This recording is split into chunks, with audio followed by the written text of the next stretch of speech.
Hello and welcome to another episode of this Unnamed podcast with me as your host, and which I made the mistake of last time calling you my host, but you are my guest, Tim here. Hello, everyone.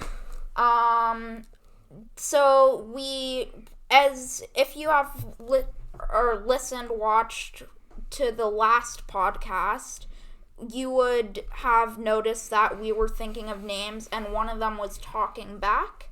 We looked that up, and it turns out there's already a Talking Back podcast. So, as of episode 1, we are still in the unnamed podcast territory. But, yeah, and another thing, more housekeeping, the comments were turned off on the last video. I will really try and fix that for this one, and maybe try and fix the last one too. Yeah, let's dive on in. Yeah, we'll get the comments sorted out, and like we said last video, if anyone listening or watching has any recommendations for some titles that they think would be relevant or that they think would be a good fit for this podcast, just please drop a comment. It would really help us out. So, yeah, that'd be really good. So, Alex and I, we were thinking about what we're going to talk about during this podcast. I think one thing we really wanted to just have a chat about was COVID. And it's been such a long year of ever-changing events. And, we're finally getting to a point now where things are opening up, and it looks like this restriction and this era that we were living in of just isolation is coming to an end. There's indoor dining now going to happen. There's going to be movie theaters opening up again, libraries, bigger outdoor gatherings. I forgot what it was even like to be in a movie theater, to be honest with you. I forgot they even existed. Yeah. So, what's your opinion on all that, Alex? I don't know. I'm probably not gonna go out much more than I am now, so I don't know, I feel like it's very rushed. I know it's summer, I know people want to come out, but it just seems rushed to me, and I don't know. What part of it seems rushed? Do you think it's more rushed because not a lot of people have their second vaccinations? Yeah, that, and I mean, there's going to be waves of COVID over and over. I mean, yes, sometimes we do need to break out of that, but I just don't know if now's the time. I feel like we should wait a little bit longer. Because, think about it. If we open it during the summer, then when I'm hoping to go back to school in September, I won't be able to, because if everything opens up in the summer, cases are gonna spike, vaccines aren't gonna be fully rolled out yet, and then it's gonna be back into fourth wave. Are we on now, I think? Yeah, okay. But then again, that's just my opinion. I mean, I might be wrong, but...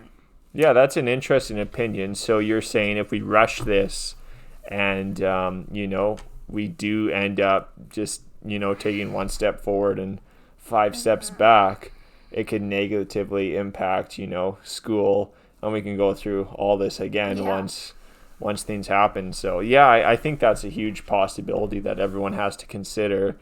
And I think that, even though things are opening up again, we should still try to be as cautious as possible and try not to rush and just, see how the trends are going, right? Mm-hmm. I think if it's really hard for everybody to, follow the same rules because, everyone's different. Everyone has different ideas and values, and obviously, we do see that lots of people want to get out of this isolation, which we can't blame them, right? Yeah, but so I want to. I really want to, but I feel like my opinion is the best way to do that is just by waiting, because we've been so much on and off, open, close, open, close. I wish we just stayed closed long enough to...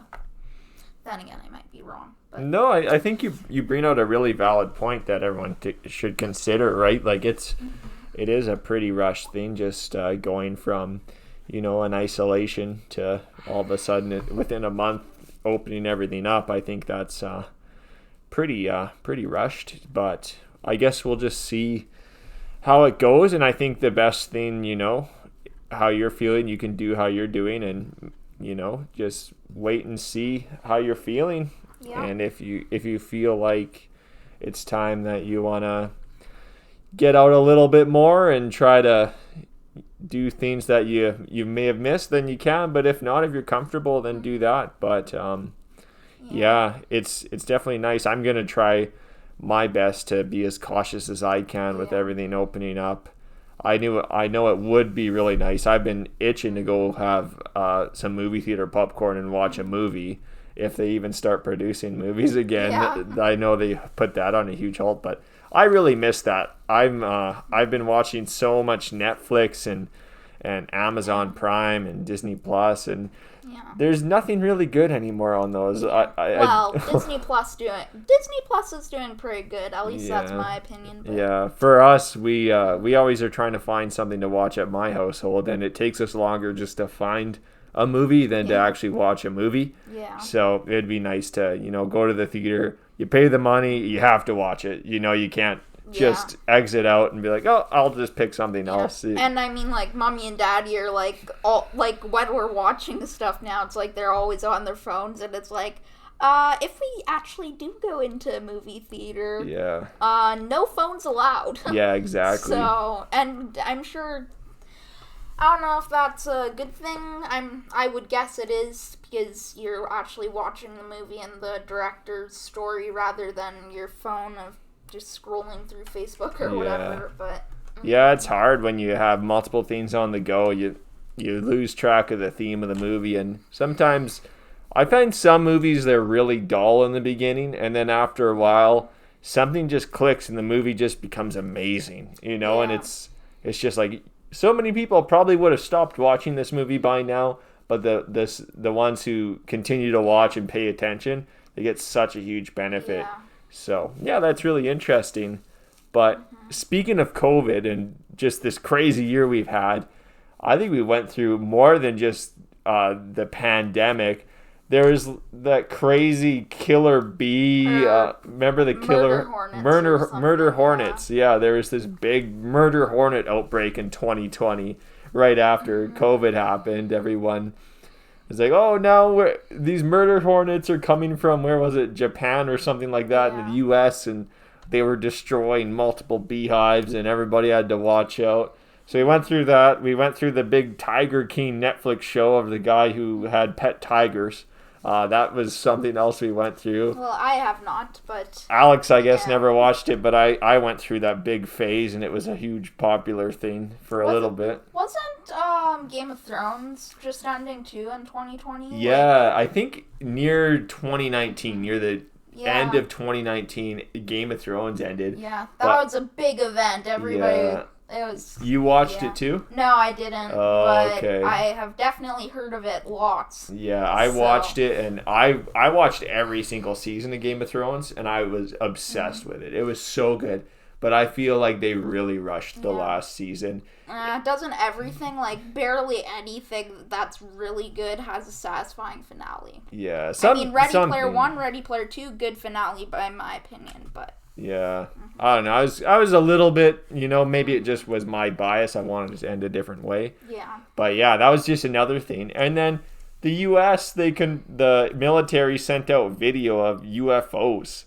I mean, UFOs aren't new. Like, was it like a flying saucer UFO? Or it was just the military confirmed there was sightings of unidentified flying objects. Oh yeah, but I'm sure there's lots of those. Yeah.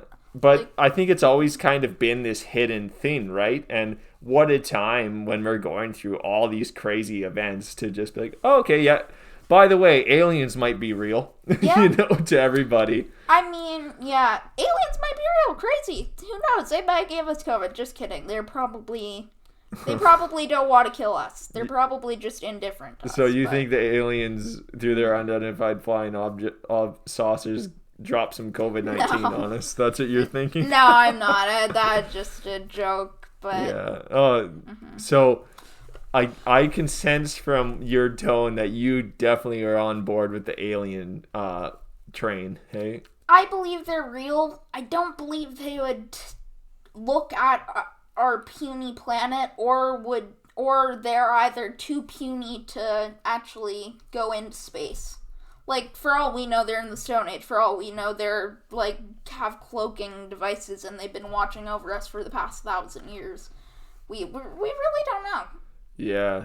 Like, it's either they think we're so, like, godlike, or they think we're just, like... Well, if they think we're godlike, then technically they wouldn't be able to see us. Yeah. But, like... Or they could just be, like, so technologically advanced that, like, they just won't even bother. We're just a 1 in a million species that are different. I don't know. Yeah, I think the alien thing is it really gets in your mind if you start thinking about it. You know, how could we be so... There's different varying, I guess, depending on your upbringing, your religion, your own personal beliefs on how you could believe there could be aliens. But my understanding is, how could we be so privileged to be the only living beings, you know, in this whole entire universe? Yeah, that does not make sense. Yeah, it doesn't make sense. If we are, that's pretty cool. Only but humanoid beings. Yeah. That makes sense, but definitely not the only beings. Yeah, it's just interesting. And then another thing I often think about, if I really start thinking about this, is what exactly could our universe be? Have we explored it fully? What if to us our universe could be to another living being just a speck of dirt somewhere, right? Like, what if this universe we live in is a speck of dirt in this wide you know, ocean or whatever, you know? I believe I had a philosophical theory about it. I don't know if I said it on air or not, but I said, like, basically a microorganism. They could think of us as a galaxy or planet. Yeah. Like, COVID-19 or just a virus in general could think of us as a planet, destroy it, because that's what we're doing to our planet. And then, like, yeah, so, and that's another way to look at it. Like, for all we know, we're microorganisms on our planet. For all we know, our planet is a microorganism in the galaxy. For all we know, the galaxy is a microorganism in the universe, and for all we know, there might be multiple universes. Yeah, if you really start thinking about it, it's you can kind of go down a rabbit hole of your own imagination. Yeah. I wish, you know, I hope that in our lifetime we can figure out, you know, maybe some definitive answers towards this question. Because I feel like, it's not really... Like, there's Area 51, but they don't really say much of what goes on in there. Like, this news that the U.S. Army gave out of these objects was kind of the first public information, and I think it's interesting that they're doing that and they're starting to do that, and I think they should continue to do that and release more information to us, because people are interested about it. But how, like, unidentified flying objects have been around forever. Like, if you dropped a balloon and it somehow did not pop, that's an identified flying object. Or even drones. I feel like I think they canceled a lot of places where you can even fly drones. I think there's so many places that are prohibited to drones now. But yeah, that could definitely be one as well. But it's just an interesting thing to talk about. Yeah, I have one more thing on this subject. I feel like in my mind, I think of aliens as, like, they're just... Like, in Star Trek, every planet is basically a country. It has its own government. It's like that. I feel like it's almost like that. Like, they'll have their different beliefs. We might disagree on a few things, but honestly, they won't come in and try and kill all of us. Yeah. Like, like, I don't know why they would.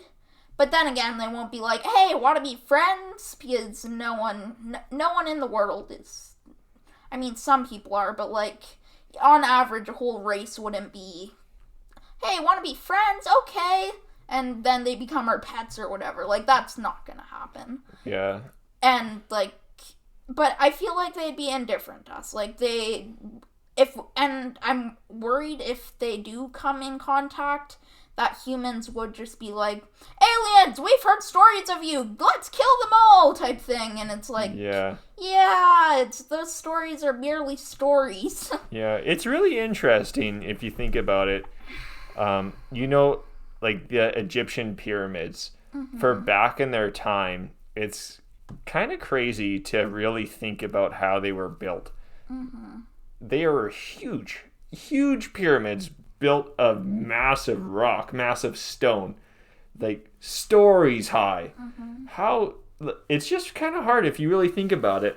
Back then, they didn't really have the innovations we have now, and even now with what we have, building a pyramid would be really hard. Yeah. I mean, maybe that's just great teamwork through a whole entire city. Yeah, or else they had help from somebody else. That's another theory. I think there's some books, that I think the guy's name is Graham Hitchcock or something like that. But he has a whole book about it where he thinks that there's Natural Geographic? No, I forget exactly what it is. I went to Hawaii on vacation, and my Uber driver talked to me about this book and talked to me about aliens for the longest time. And this is one of his main points, and it stuck out to me ever since. But there's always been weird depictions on hieroglyphics in those Egyptian pyramids. And it just makes you wonder, like how could people riding camels and with the limited resources they had get these massive stones all the way up there, It's just... And maybe cats had wings back then, and that's why they could do it. Yeah, or maybe cats are just aliens in disguise. I mean, who knows? Technically, we could be aliens, just embryos dropped onto a random planet. Yeah, because maybe they did help build those pyramids, and now they're just like, okay, we set you guys up a little bit. You can start, and we'll just monitor the situation for a while, and we'll see how this social experiment works out. Because, I'm not sure. It's just interesting. And another point to what you're saying is, if aliens did know we were around, why would they want to hang out? That could be, true, because as a species, we've risen to the top of the food chain, and we're very dominant in everything we do for the most part. Yeah, but how long have we been around? How long have we been thriving? Maybe 10,000 years? Maybe 100,000? Even if it's 100,000, it's a tiny speck in the galaxy's time. Yeah. Honestly, other aliens could have been around for gajillions of years. That's probably a random number. Yeah. And they could just, be invisible in the sky, breathing, for all we know, they're clouds. For all we know, they're stars. For all we know, they're just invisible in space. Yeah. No, it's really interesting to talk about. So, if anyone listening or watching has any opinions on what we're talking about or any theories of their own, leave them down. It'd be interesting because it's a conversation no one knows about. So I think it's open to a ton of ideas or theories. Yeah. Yeah. So open to interpretation. Yeah. And then again, our minds could just be creating other worlds too. Yeah. Who knows? Yeah. And then, are we done with aliens? Because I kind of have another topic. Yeah. Go ahead.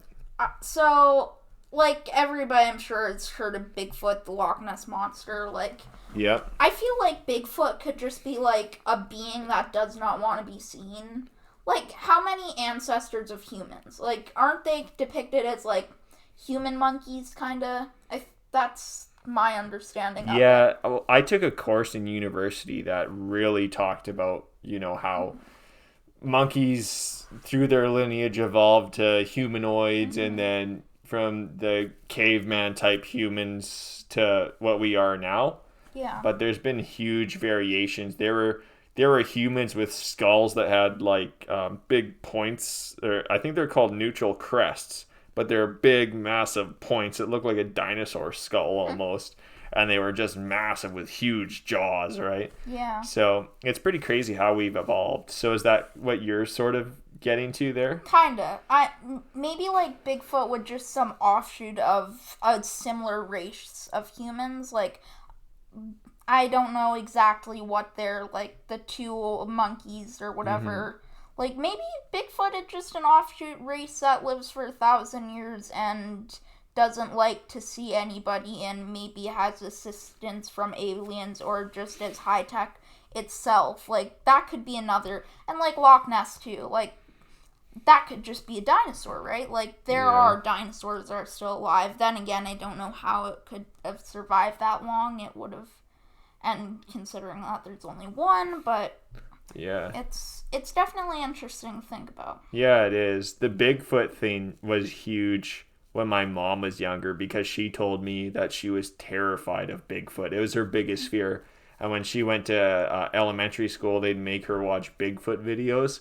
I guess it was a huge thing back in the day. Everyone really wanted to find Bigfoot. But the only thing I have with Bigfoot is, how would we not see him, I guess? You're saying that he could have assistance through other sources that could make him... Yeah, assistance through other sources, smarter than us.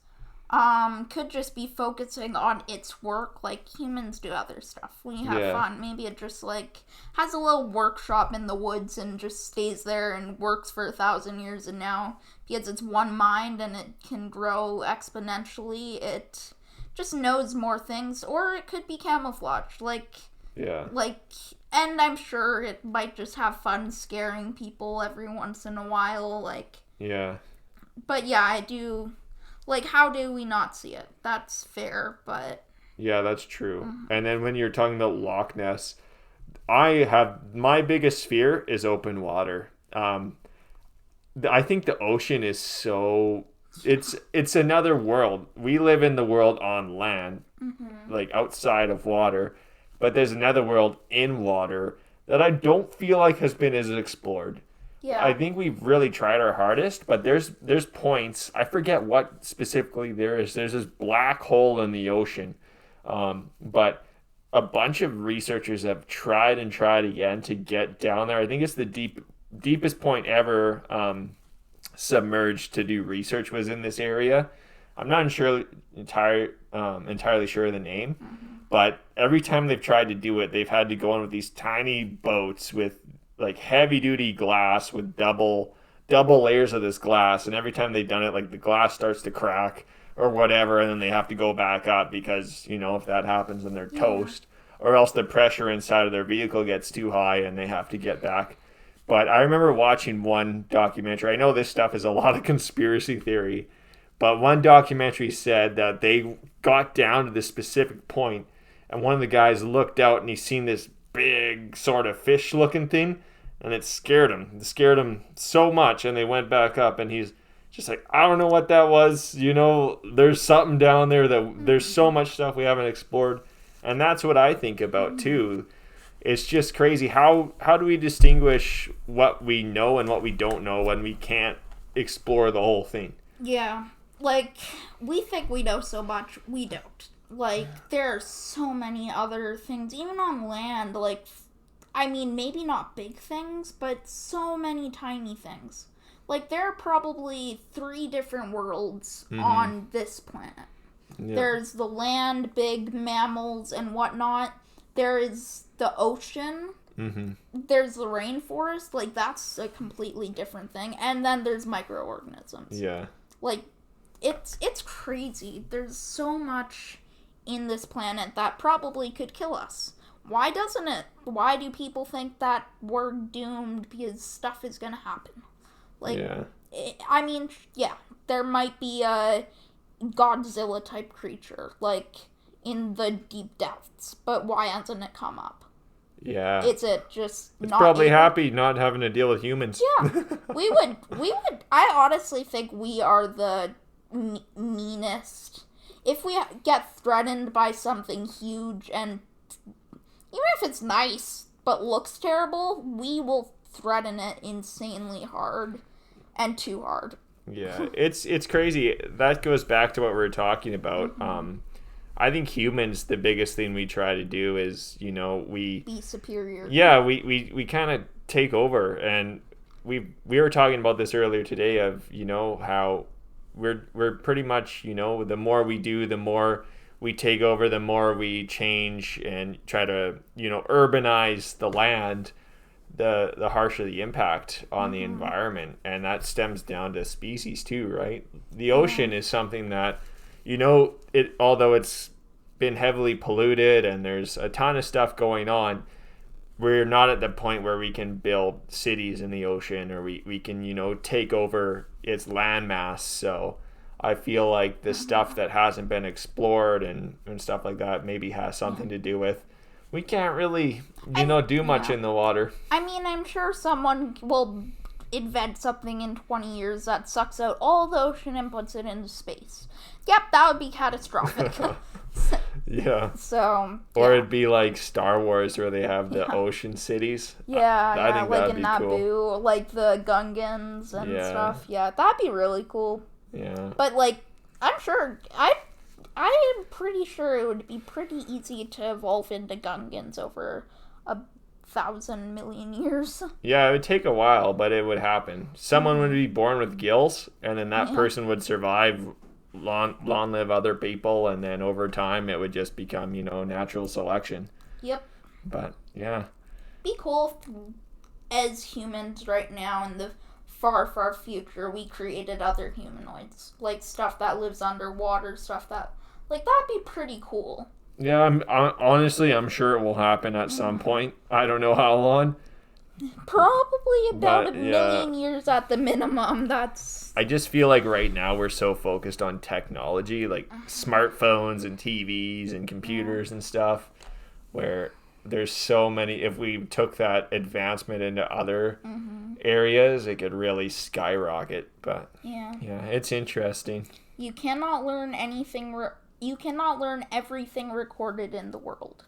Your brain is too small, therefore one person cannot do amazing... Well, yes, one person can do amazing things, but not, like, world, human race, like, completely changed forever. I mean, technically it can, but, like, not at that insane level. Yeah, one person can really change areas, right? If you devote your life into one thing and you have a passion of one area, you can definitely make huge steps in that area. Yeah. But another thing... But you cannot expand every area. No, maybe, but... Maybe. The one thing I think we take really under for granted, and especially your generation, is the use of phones and the use of the internet. Like 30 years ago, people didn't have this stuff. Going to university or going to high school or junior high without a cell phone or an internet meant that you had to learn stuff and retain it. You had to write stuff down into books. You had to retain it and memorize it. Now you don't need to do that. And I think the online learning has really showed that. Yeah. Everything you need to know is on your phone or on the computer. You can get a complete undergraduate or probably even a master's degree level of knowledge just for using Google if you source things right. There's so much out there, and yet most people will use their phones or the internet for things that are just kind of mind-numbing and don't really do anything for them in the future. And yeah, that's totally fine. Everyone needs a break, but I feel like once we can really harness what's out there and integrate it with what we can do as humans with knowledge and remembering stuff, retaining stuff, I think there could be huge advancements made, huge interconnecting between, those individuals who thrive in certain fields, connecting together and, If only people were nice to each other. I think that's the big lesson of today. But I think it'll get there. It's slowly starting to happen. I think people are becoming more collective and, Yeah, I mean, back to the technology thing, that's really helping that. Yeah, it is. I mean, soon we'll have an oasis, probably. Yeah, nothing that happens in the world nowadays is pretty much hidden. Everything that happens in one part of the world, all the other parts of the world know about it. So I think that makes us... It also hurts with virus spreading. Yeah, it hurts with the virus spreading, but I think it really helps with getting a sense of unity between everybody. Yeah. I'm sure there's always going to be that separation, but I think everyone's becoming more connective. The problem is when you have 9 billion people, it's hard to have everybody agree on one thing. Yeah. It's like, I know what you're saying. Yes, it's good that everybody can contact everybody and everybody can communicate, but like, if I'm just playing the opposite side. I don't believe this really. I agree with you. But like, if you're in a small city, maybe like 100 people, maybe like 1,000 people even, like, if you know a lot of people there, you know even everybody there, it's more interlocking too. Yeah. And like, you can convince more percentage of your things. I mean, yeah, I agree that like many people connected is good, but at the same time, there's always that one, at least one bad apple saying, nope, don't believe that, won't believe it at all. Yeah, I think the idea of being connected, knowing that we're all together, is good, but I don't think collective identity or collective thought is good. I don't think everyone should be forced to think the same way or identify as the same way. I think it's really good, to go towards the opposite, like you were saying, Alex. And yeah, there may be people that disagree, but that's totally fine as well. As long as as long as it's not in like a malicious way or, a negative way harming anyone, I think you should be able to believe or present yourself as you want, as long as, it's civil and it's nothing that's going to really hurt or impact someone.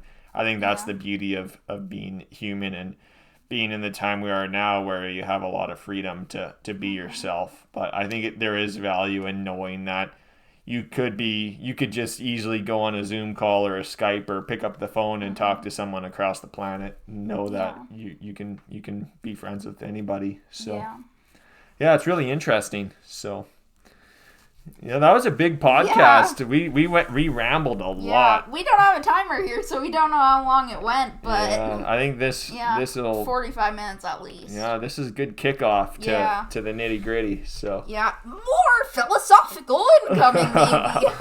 Yeah, so I think that gave the viewers something to really think about. Yeah, definitely. Yeah, maybe they think we're a bunch of conspiracy theorists now, but oh well. I mean, everything in your brain is... your brain can create funny things. Yeah, another like your brain, another thing that isn't explored. Yeah, it's explored a lot, but who knows? Yeah. There's probably a lot more to learn. And I think we only use 10% of our brain. Like, can you imagine if we used 100%, what we'd be like? We might, it's like when we think of aliens, it's like, oh yeah, they obviously use technology, but for all we know, they just use 100% of their brain and they're that much. Yeah, there's a movie about that. It's called Limitless. It's where a guy takes these pills and it lets him use more percentages of his brain, and he becomes like this successful multimillionaire. But yeah, it would be nice. Yeah. I'm sure some people can use more of their brain and some people can use less, but yeah, who knows? But yeah, that was a good episode, I think. Yeah. How do you want to leave the guests? How do you want to... Please like and subscribe to my channel, and I hope you enjoyed. Oh yeah, I just changed my voice there, like, oh yeah, I'm a presenter now. Yay, We're still working the kinks out, but... Yeah, I would say we did really... I would say before, like, we haven't watched it yet or anything, obviously, but, like, I feel like this podcast was much better than our first one. Yeah, there'll be a few hiccups, and I think we're getting used to using this as more of a conversation versus talking to a recorder. We are talking to you there on a nice little camera screen, so... Yeah, I think it will get better, but like Alex said, if you liked it, give us a like, and even if you didn't, it'd be awesome if you still gave us a like. That'd be awesome. And please subscribe if you want more. I'm hoping to put these out weekly. I do have a surgery coming up, so I don't know if I might need to take a week or two, maybe 3 break there. But hopefully we can get these out weekly. Like, the good thing with podcasts is it's even when I go back to school, like, this is easy to do. Like, no editing. Like, this is live to tape, so it's really nice. Yeah, exactly. Hopefully we can figure out a way to fix the comments. If we can, please comment about our discussions and comment about the name, because I me normally being relatively creative, I still haven't figured out a name yet. And talking back is not what would be the word? I'd just say it's Usable? Already in use. Yeah, so. It's already in use. So, like, we can't really do that. So, if you have any catchy, rolls off the tongue, exciting names that you have in mind, please let us know in the comments if it works. I really hope it does. We'll give you a shout out if we pick it. Yes. And yeah, thanks for watching. Hope you enjoyed. See you in the next video. Awesome. Bye. Thanks. See you.